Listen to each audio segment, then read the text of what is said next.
চট্টগ্রাম বোর্ডের পরীক্ষা স্থগিত করা হয়েছে। স্থগিতের রিজন হিসেবে বলা হয়েছে বন্যা পরিস্থিতির কারণে যে ক্ষয়ক্ষতি হয়েছে সেটা থেকে এখন রিকভার করা যায়নি, অথবা হয়তো সামনে আরও বৃষ্টিপাতের সম্ভাবনা আছে, সব কিছু মিলিয়ে স্থগিত করা হয়েছে।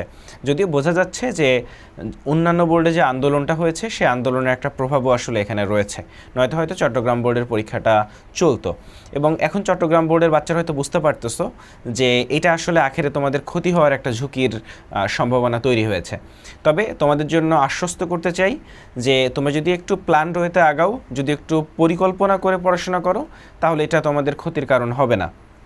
কারণটা আমি একটু বলি, সেটা হচ্ছে আশা করি যে খুব দ্রুতই এটা আসলে রিভাইভ হয়ে যাবে, অর্থাৎ খুব দ্রুতই তোমাদের এক্সামটা চালু হয়ে যাবে। যদিও বলা হয়েছে অনির্দিষ্টকালের জন্য, কিন্তু একটা অ্যাকচুয়ালি এমন না যে লম্বা সময় ধরে চলবে। আমার ধারণা যে হয়তো খুব বেশি হলে chemistry first part second part এই দুইটা বাদ যেতে পারে, এরপর ঠিকই পরীক্ষা আসলে চালু হয়ে যাবে। সেক্ষেত্রে এই দুইটা পরীক্ষা কিন্তু 2 তারিখ তোমরা জানো যে রিটেন শেষ হচ্ছে, তারপরই কিন্তু তোমাদের এই দুইটা, এর বাইরে আরও পরীক্ষা বাকি আছে। এই পরীক্ষাগুলো কিন্তু খুব দ্রুত নিয়ে নিবে, অর্থাৎ একটানে নিয়ে নিবে।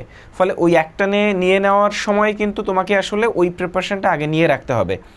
2 নাম্বার, এখন যদি তুমি ভালোভাবে পড়াশোনা করে রাখো, তুমি ভাবতেছো যে অ্যাডমিশনের জন্য তুমি ক্ষতিগ্রস্ত হবা, কিন্তু এখন যদি এইচএসসির জন্য ভালো প্রিপারেশন নাও তুমি এবং পড়াশোনার মধ্যে থাকো, এইচএসসিতে ইনশাআল্লাহ এ প্লাস নিশ্চিত হবে। বিশেষ করে যাদের প্রিপারেশন একটু মাঝারি মানের ছিল বা হয়তো এ প্লাস পাওয়ার মতো ছিল না, হয়তো এই সময়টা কাজে লাগালে, মানে তুমি যদি অপরচুনিটি হিসেবে দেখো, তাহলে কিন্তু এই সময়টা কাজে লাগালে খুব ভালো একটা সম্ভাবনা আসলে রয়ে গেছে। এবং আরেকটা জিনিস মাথায় রাখতে হবে, যখন রিটেন শেষ হবে তখন কিন্তু টানা তোমাদের পরীক্ষাগুলো হবে। ফলে প্রিপারেশন এখন থেকে আগায় নিয়ে আসতে হবে। যে পরীক্ষাগুলো হচ্ছে না সেই পরীক্ষাগুলোর যে পড়াশোনা সেটা কিন্তু এখনই করে রাখতে হবে। চট্টগ্রাম বোর্ডের বাচ্চাদের জন্য এটা কিন্তু একটা মাস্ট জব। এবং এখন যদি তুমি এসএসসির জন্য পড়াটা ওইভাবে রেডি করো, তাহলে কিন্তু এটা অ্যাডমিশনের ক্ষেত্রেও হেল্প করবে। আর কর্তৃপক্ষের প্রতি আমাদের একটা অনুরোধ, সেটা হচ্ছে চট্টগ্রাম বোর্ডের প্রতি যেন কোনো অবিচার না করা হয়। ওরা যেই সময়টা পাচ্ছে, হয়তো কিছুদিন কম সময় পাচ্ছে, সেক্ষেত্রে অ্যাডমিশনের যে ডেট সেটা ফিক্স করার সময় যেন চট্টগ্রাম বোর্ডের বাচ্চাদের কথা মাথায় রাখা হয়। প্রত্যেকটা স্টুডেন্টের জন্য ব্যাপারটা ইম্পর্ট্যান্ট, কোনো স্টুডেন্ট যেন অবিচারের সম্মুখীন না হয়, এটা খুব গুরুত্বপূর্ণ। ফলে একটা ব্যাপার যে হতাশ না হয়ে, প্যানিকড না হয়ে এই সময়টা অপচয় করো না। বসে বসে বিশ্বকাপ খেলা দেখা বা সামনে ফাইনাল আছে, ফাইনালের জন্য সময় নষ্ট করা, যে ফাইনালের পরে পড়াশোনা করবো, আমাদের পরীক্ষা তো স্থগিত হয়ে গেল, এই চিন্তা করলে কিন্তু চট্টগ্রাম বোর্ডের বাচ্চারা ক্ষতিগ্রস্ত হবা।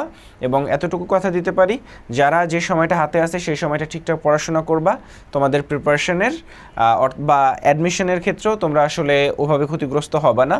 এবং আমরা অবশ্যই চাইবো বা রিকোয়েস্ট করবো কর্তৃপক্ষের কাছে যেন অ্যাডমিশনের ডেটটা ঠিক সেভাবে ফিক্স করা হয়। আর সবার জন্য শুভকামনা থাকলো, একটাই কথা যে হতাশ হওয়া যাবে না, পড়াশোনাটা চালাই যাও।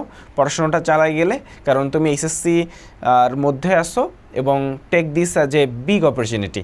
ঠিক আছে, সবার জন্য